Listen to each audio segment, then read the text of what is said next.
তরকারিটা হয়ে গেছে, জাস্ট খুন্তিতে একটু ম্যাশ করে নেব, তাহলে তরকারিটা মাখো মাখো ভালো লাগবে দেখতে।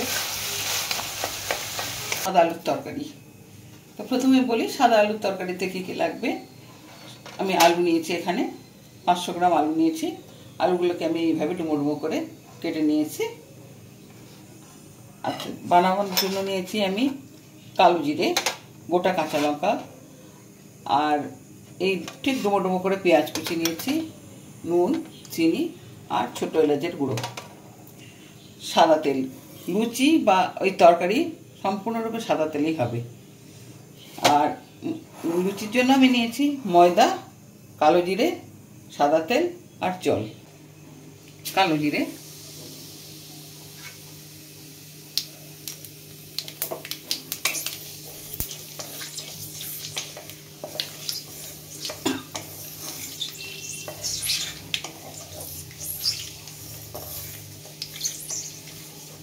পেঁয়াজ।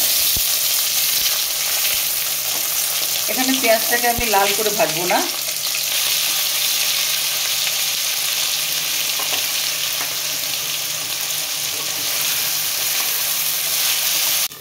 করে নিচ্ছি।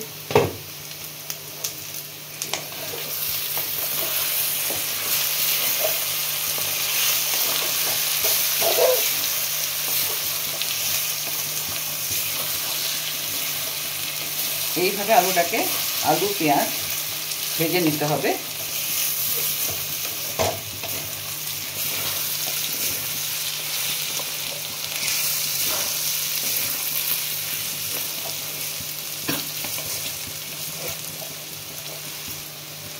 কাঁচা লঙ্কাগুলো দিয়ে দিলাম গোটা, কেননা বাচ্চারা খাবে তাই জন্য দিলাম। তরকারিটা তো সেদ্ধ হয়ে যাবে, কাঁচা লঙ্কা আপনারা যে যার মতো মাখিয়েও নিতে পারেন।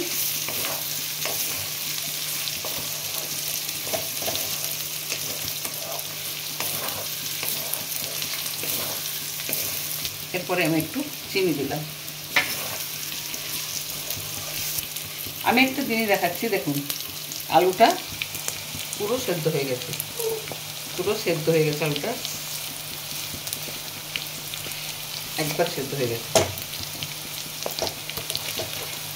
এবারে একটু জল দেবো, একটু জল দিচ্ছি।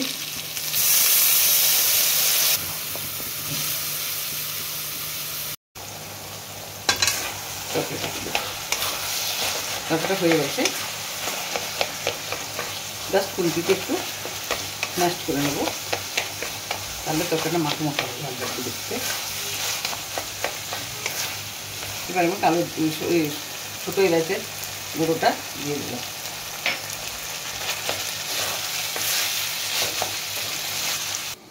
ঢেলে নিচ্ছি।